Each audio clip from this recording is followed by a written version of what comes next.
예, 이번 시간에는 이제 파트 3 증거물 관리 및 법과학 편입니다. 제일 먼저 챕터 1 증거의 종류를 이제 할 텐데, 여하튼 이쪽 부분도 당연히 내용들이 좀 많습니다. 여하튼 키워드 위주로 일단 설명을 드릴 테고, 또 출제가 많이 됐던 부분 위주로 설명을 할 텐데, 여하튼 들으면서 추가적으로 밑줄을 좀 긋고 복습을 하실 때 참고를 하시기 바랍니다. 제일 먼저 증거의 종류 1. 물적 증거의 형태입니다. 첫 번째 가연성 액체와 액체 용기가 있는데, 가연성 액체의 특징을 보면 낮은 곳으로 고일 수 있다, 또는 이게 광범위하게 퍼지거나 흡수될 수 있다. 그 다음에 이제 세 번째도 보면 이게 이제 인화 같은 것이 되면서 이렇게 끓거나 주변으로 방울 같은 것이 튈 수도 있고 해서 특유의 연소 패턴이 생성이 됩니다. 이런 것들 관련해서는 다음에 아마 또 얘기할 기회가 있을 겁니다. 그 다음에는 이제 당연히 액체이기 때문에 용매로서도 작용하기도 한다. 그 다음 이런 가연성 액체가 이렇게 탄화를 했었을 때 이 연소된 구역과 미연소된 구역 간의 경계선이 나타난다. 요 정도 보시면 되겠고, 두 번째 이제 가연성 액체 용기인데, 이걸 이제 가연성 액체를 담는 용기를 보면 여러 가지 용기 등이 있는데, 이제 특히 이제 방화의 경우에는 플라스틱 용기를 많이 사용한다. 요 정도. 그리고는 이제 또 이제 이런 액체 용기가 현장에 남아있는 경우가 있다라는 거죠. 요거는 이제 방화인 경우에 우리가 좀 참고를 좀 하시면 되겠습니다. 그 다음 이제 쭉 내려가면은 유류 체류 채취기라는 게 있거든요. 요런 것을 이용을 하면 더 수집이 가능한 경우가 있다. 요래 보시면 되고, 다음에 이제 가연성 액체의 증거 수집입니다. 우리가 요건 좀 읽어보는데요. 유리 성분이 남아있는 곳에서 채취를 할 때는 주변에 남아있던 바닥재나 플라스틱 등에 이제 스며들거나 이제 오염이 되는 경우가 있는데, 이때 오염된 다른 잔류물도 함께 수거하도록 한다. 함께 수거하도록 합니다. 이는 가연성 액체가 주변 가연물로부터 추출된 것이 아니라는 증거 기반을 강화하는 데 목적이 있다. 이제 이 말이 이제 무슨 얘기냐면, 이제 다음 설명이 있는데, 바닥재로 고분자 합성 섬유가 쓰인 경우에 두터운 탄화수소 거름 같은 것이 이제 발생이 되는데, 이는 촉매제로서 가연성 액체가 사용되었다는 증거로 사용할 수 없다. 이게 없답니다. 이게 이제 뭘 의미하느냐면, 우리가 이제 플라스틱 같은 것이 용융을 하거나 하면 안에서 가연성 액체가 추출도 되고 막 그러거든요. 그렇기 때문에 이제 이런 것이 이제 이런 것과 구별을 하기 위해서 이런 것도 또 판단을 해야 되고, 그렇기 때문에 여하튼 이제 키워드적으로는 오염된 다른 잔류물도 함께 수거하도록 합니다. 네, 다음에는 이제 깨진 유리와 강제 개방 흔적인데, 우리가 이제 유리라는 것이 장력을 이렇게 받으면은 이제 파손되기 전에 약간 이렇게 좀 구부러집니다. 그래서 충분할 정도로 구부러지는데, 우리가 이제 그거 말고 이제 외력에 의해서는 이제 유리가 탄성 한계를 넘어서면 이제 충격을 받음 바깥쪽부터 파괴되기 시작을 한다. 요런 어떤 특징을 우리가 좀 이렇게 생각을 하고 밑에 부분을 보시면 되겠습니다. 그래서 이것과 관련을 해서 첫 번째 유리창의 내외부 판단 요소가 있습니다. 그래서 이제 상식적으로 이 내용을 좀 보시면 되는데, 외측에 먼지가 많이 부착된다. 유리창은 보통 그렇겠죠, 그죠? 그 다음에는 이제 좀 내려가서 세 번째 동그라미를 보면, 건물 안에서의 화재로 유리가 깨졌다면 그런 부착 상태로 판단을 할 수가 있죠. 그러니까 이제 무슨 얘기냐면, 내측은 화염 접촉으로 거름이 다수 부착된 반면 외측에는 거름이 없다. 뭐 이런 걸 참고로 보시면 되겠습니다. 우리가 이제 외력 및 그 충격에 의한 파손 특징을 좀 보시면 이게 이제 결국은 뭐 이런 얘기겠죠. 요 내용을 보면 되는데 그 이제 동그라미 두 번째를 보면 외력을 받은 충격 기점으로 동심원 형태로 우리가 이제 거미줄 형태로 뻗쳐나가는 방사형이 형성된다. 당연하겠죠. 외력을 이렇게 주게 되면은 이런 식으로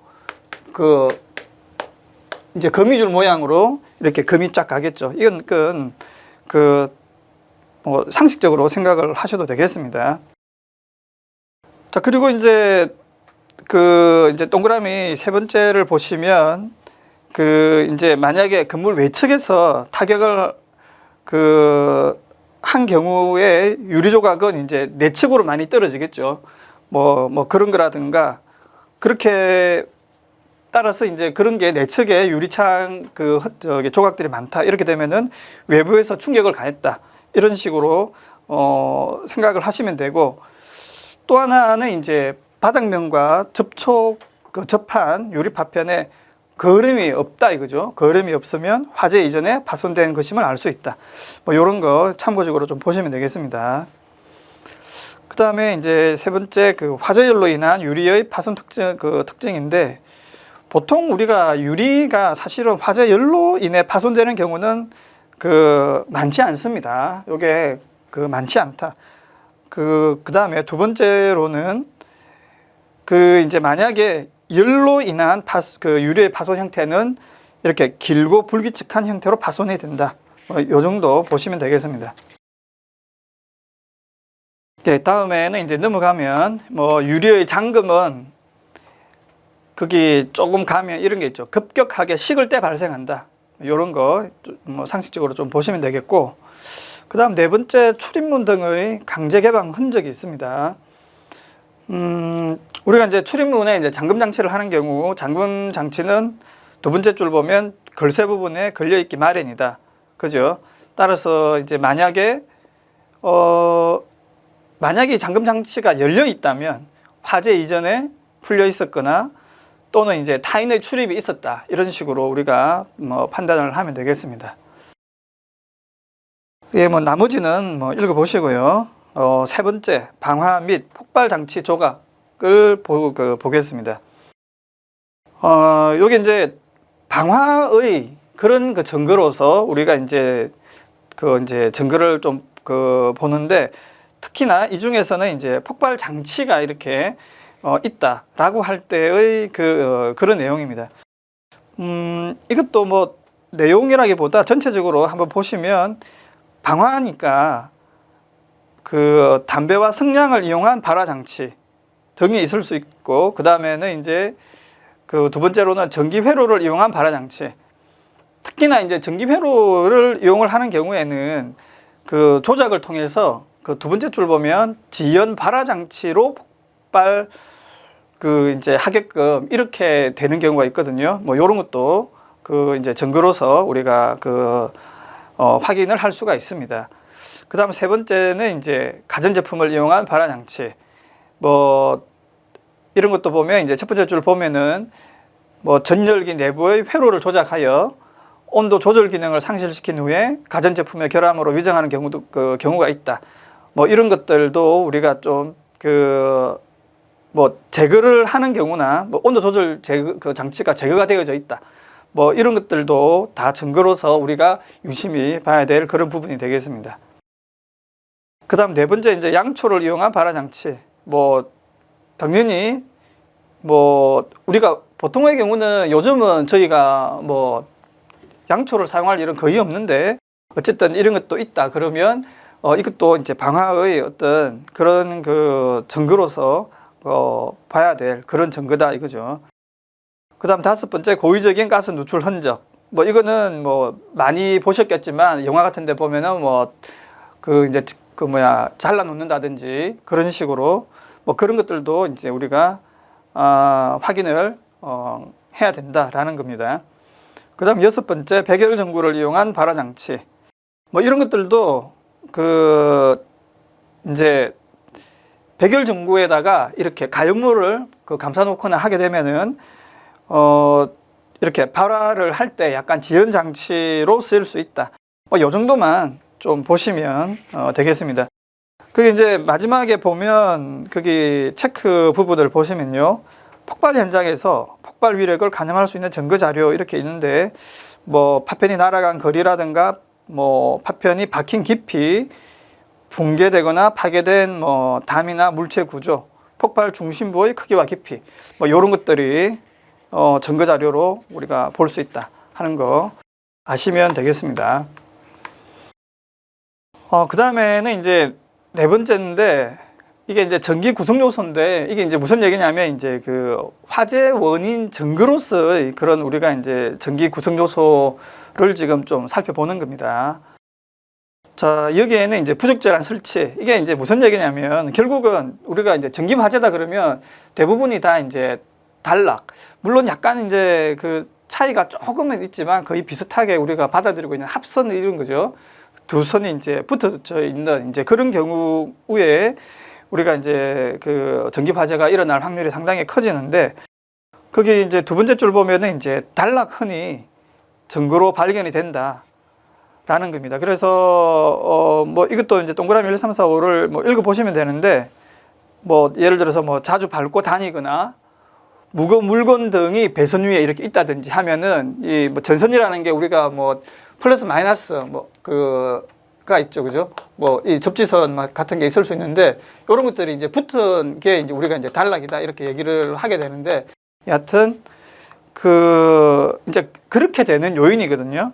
그래서 뭐 자주 밟고 다니거나 무거운 물건 등이 올려 놓아져 있는지, 그 다음 두 번째는 하필 이제 그런 배선 주위에 뭐 스테플이나 아니면 이제 못을 박든지 하게 되는 경우에 이렇게 또 붙어 있을 수가 있겠죠, 그죠? 그 다음 세 번째는 이제 우리가 이제 코드가 꺾인다든지 뭐 그런 것들. 그 다음 네 번째는 이제 금속 케이스 등과 접촉을 이렇게 한다. 그 다음에 다섯 번째는 빈번한 개폐 동작이 반복이 되거나 하게 되면 접점 같은 것이 좀 이렇게 마모나 이런 게 될 수도 있겠죠. 이제 그럴 경우에 이제 이런 단락 같은 것이 발생할 수가 있다. 그리고 이제 이제 따라서 뭐 그런 경우가 있는지를 우리가 이제 잘 이렇게 확인을 좀 해주셔야 됩니다. 그 다음 두 번째는 이제 그 전기 구성 요소로서 이제 차단기가 있거든요. 우리가 잘 아는 그런 차단기인데, 이게 이제 그 습기나 먼지 같은 것이 부착이 된다든지 아니면 절연체가, 그러니까 부착을 하게 되면 절연체가 이제 서서히 탄화가 되고 도전로가 형성이 되어서 누설 전류가 흐르게 된다.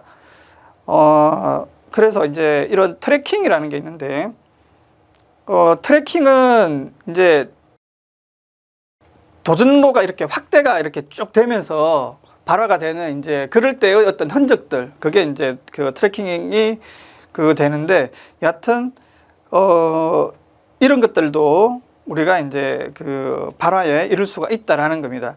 그래서 절연체가 이렇게 좀 균열이 발생을 해 있다라고 하게 되면 트래킹 발화를 의심을 좀 해볼 수가 있다라는 겁니다. 그 다음 이제 세 번째가 이제 플러그 및 콘센트인데, 뭐 동그라미 1번에 보면 뭐 접점 부근에서 발화한 경우라든가 또는 뭐 용융이 된다든지 패여나가고 잘려나간 형태로 이제 증거가 남게 됩니다. 뭐 이런 차단기 스위치, 뭐 플러그 콘센트 이런 것들.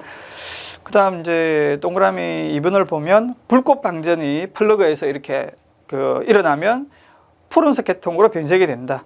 이런 발열흔을 우리가 이제 띠게 된다라는 겁니다. 이것도 좀 읽어주시고, 그 다음 이제 세 번째로는 이제 우리가 플러그가 삽입된 형태로도 화재가 발생을 한다. 이게 무슨 얘기냐면, 사실은 우리가 뭐 어떤 건물이나 이런 데 보면 아예 전원 케이블을 꽂아 놓고 진짜 뭐 2년, 3년 아주 장기간에 이렇게 놔두는 경우가 있는데, 당연히 먼지나 이런 게 청소 이런 것도 잘 뭐 많이 안 했다 이래 되면은 먼지가 엄청나게 끼어 있거든요.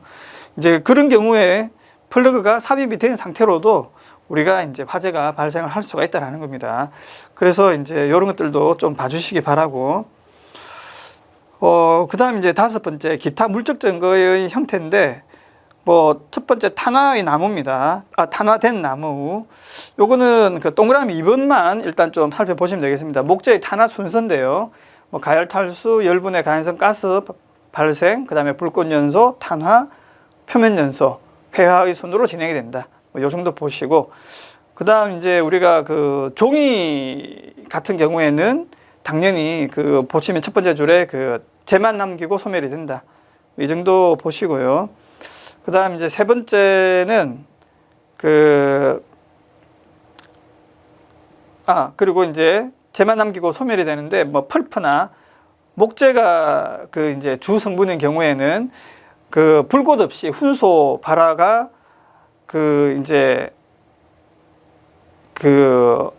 뭐 이제 훈소 발화 같은 것도 같이 일어날 수가 있습니다. 그래서 뭐 이런 것들도 일단은 좀 봐주시고, 그 다음 이제 세 번째 그 금속류에는 이제 어떠한 그 이제 증거 형태가 남을 수 있냐면, 뭐 열을 받은 부분에 변색이 일어난다, 그 정도. 그 다음에 끝부분에 보면 경계선이 나타난다.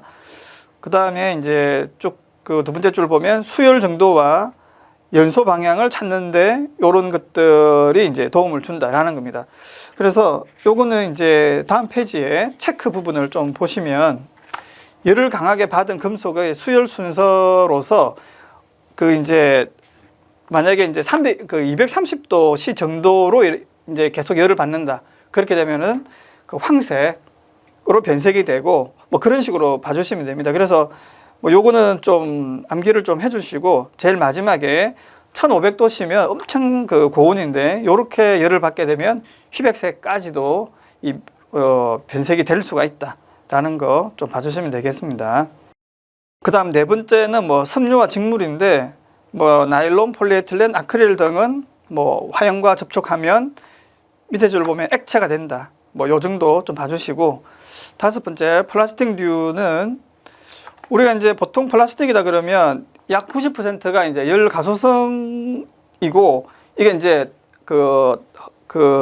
이제 용융이 된다라는 거죠. 이제 다시 녹을 수 있다, 이런 얘기인데, 이제 따라서 다시 녹을 수가 있고, 특히나 이제 다른 이제 같은 종류로서 염화 비닐 수지는 PVC라고도 하며, 이 이제 염화니까 염소가 들어있는 거죠. 요거는 이제 자기 소화성이 있다. 요런 거 좀 읽어주시면 되고, 어쨌든 마지막 줄을 보면 요거를 이제 잘 보셔야 됩니다. 열 가소성 물질은 그 용융되고 흘러서 2차 화재의 원인이 된다 하는 거 좀 잘 봐주시기 바랍니다. 다음은 이제 정보 부분인데요. 1. 관계자의 진술과 증거 확보. 이 부분도 우리가 이제 상식적으로 봐주시면 됩니다. 그래서 동그라미 1번을 보시면, 뭐 정보 수집이라는 거는 이제 당사자뿐만이 아니고 다른 사람으로부터 전해들은 사실 등도 포함하여 폭넓게 수집을 한다. 그래서 요건 이제 뒤쪽에 뭐 다른 사람으로부터 전해들은 사실, 요걸 이제 그냥 뭐 전문 증거 이렇게 얘기를 하는데, 요 부분은 조금 이따가 설명을 하기로 하고요.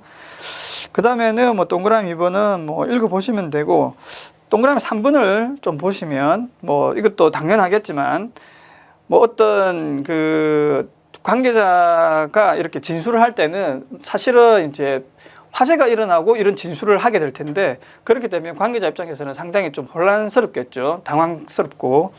그렇기 때문에 이 진술이 불확실할 수가 있다. 따라서 뭐 진위 여부를 성급하게 판단하지 않도록 한다. 뭐 이런 것들 좀 잘 뭐 봐주시고, 뭐 나머지는 한번 읽어보시면 되겠습니다. 뭐 마지막 줄에 보면 뭐 확인서를 받도록 한다. 뭐 이런 거 봐주시면 되고, 그 다음 부분에서는 이제 법정 정언이라고 이제 얘기를 보시게 될 텐데, 법정 정언은 뭐 화재 조사관을 비롯하여 화재와 관계된 모든 사람이 할 수가 있습니다. 이제 세 번째 줄 보면, 이 정언이라는 거는 이 화재와 관계된 모든 사실의 진위를 최종적으로는 법원이 판단합니다. 법원에서 판단을 한다.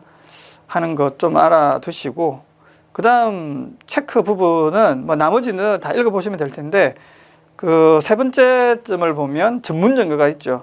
요거는 이제 아까 말씀드린 그런 다른 사람이 말한 것에 대한 증거다 이거죠. 그래서 이거는 이제 다른 사람의 신뢰성에 의존하는 증거를 말을 합니다. 그렇기 때문에 법원은 전문 증거를 원칙적으로 부정하고 있다. 요것만 좀 잘 알아두시기 바랍니다. 그 다음에 이제 또 다른 이제 정보로서는 이제 세 번째 사진 및 비디오의 증거 인정 범위입니다.